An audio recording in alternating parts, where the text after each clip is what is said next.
Continuando, né? Nós vamos relembrar então como é que eu simbolizo cada uma das grandezas eletrodinâmicas. Nós vamos simbolizar a DDP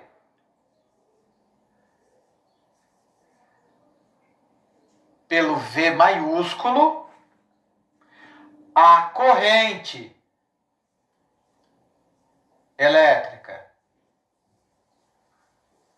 pelo I minúsculo e a resistência elétrica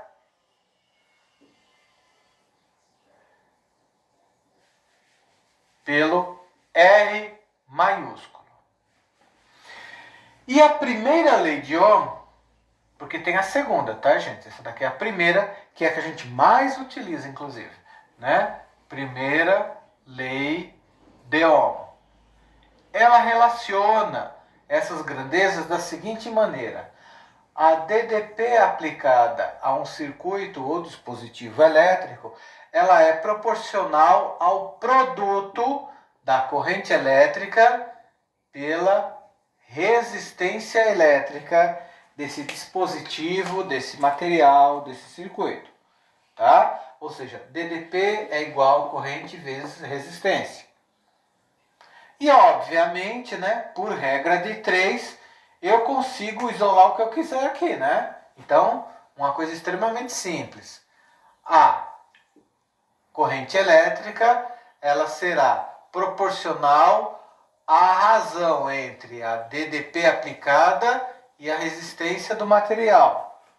Ou a resistência do dispositivo, do material, é proporcional à DDP aplicada pela corrente elétrica, tá? Para sua alegria, vocês têm que decorar tudo isso. Isso não cai nos concursos, tá? Não cai no Enem, não cai no Saresp, não cai no vestibular, não cai em ETEC, não cai em FATEC. Isso chove. É demais. Não tem ano que isso não seja exaustivamente pedido. Geralmente mais de uma questão. Tá? Se não for direto, pode ser até de forma indireta, mas é uma coisa que não tem jeito. Todo ano ele é pedido. É extremamente frequente porque é muito importante. A gente precisa saber um pouquinho disso, até mesmo por questão de segurança nas nossas residências. Tá bom? Então, esses assuntos aqui a gente tem aqui no nosso resumo de número 5, que vocês já receberam antes de nossas férias. Tá?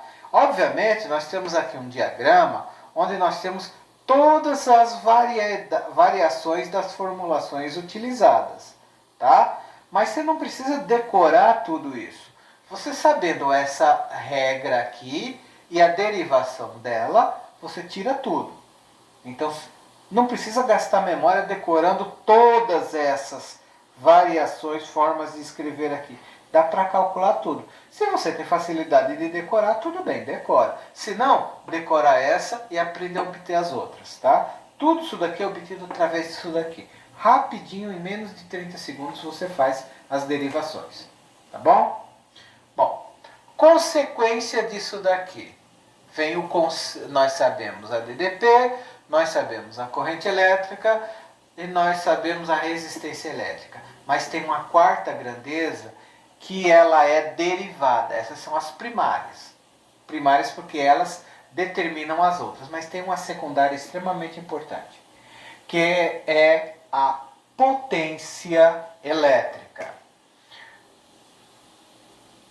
A potência elétrica, ela guarda semelhanças com a potência mecânica, tá? Só que, obviamente, tem características elétricas e não mecânicas, tá? Assim como a potência mecânica tem a ver com o consumo, a utilização ou a produção, ou seja, a variação da energia ao longo de um intervalo de tempo, né? Vamos simbolizar assim, ó. Potência é igual a variação da energia ao longo de um intervalo de tempo. Tá? Variação de energia no intervalo de tempo. Se é potência mecânica, é energia mecânica. Se é potência elétrica, corrigir aqui, é energia elétrica. Né? Então, como que se dá isso no caso da eletricidade? Se você tiver a energia elétrica consumida ao longo de um certo intervalo de tempo, beleza, divide um pelo outro e o seu resultado, tá? Você mede em uma unidade muito conhecida, o watt, que ninguém praticamente no Brasil fala watt, todo mundo fala watt, tá? O símbolo é um W maiúsculo, tá? Gente, embora o certo seja falar watt, porque vem do sobrenome do James Watt, cientista inglês, né? No Brasil, popularmente, todo mundo chama watt. Então, se você for num material de construção e começar a falar watt, o pessoal pode achar que você é arrogante, né? Metido, né? O cara está se achando. Então pode falar watt mesmo, que tudo bem. Bom, o que isso tem a ver com a nossa lei de Ohm? Tem que a ver que a lei de Ohm, ela lhe dá esse resultado aqui, ó.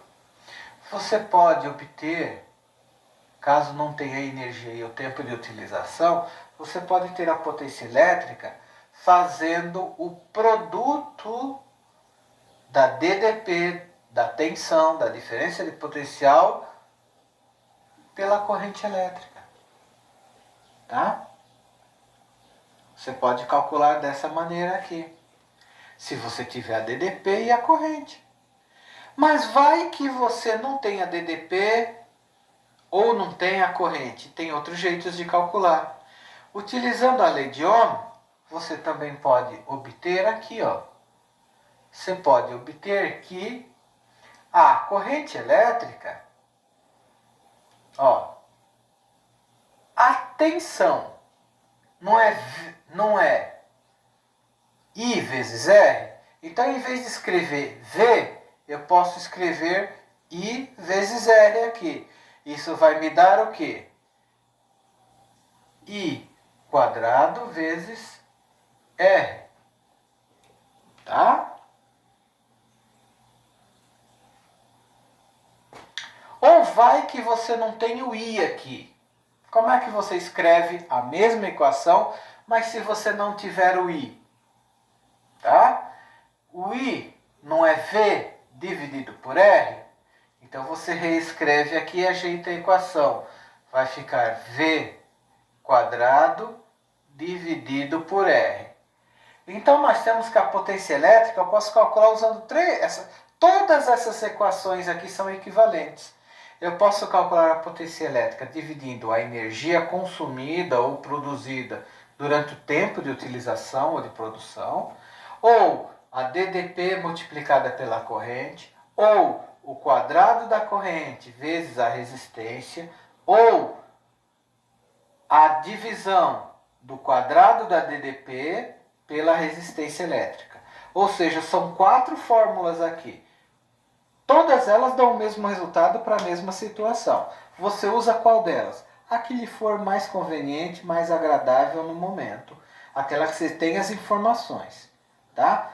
E se eu tiver informações de todas? Escolhe a que você gosta mais. Tá?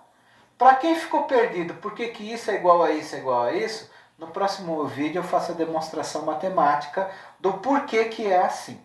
Tá bom?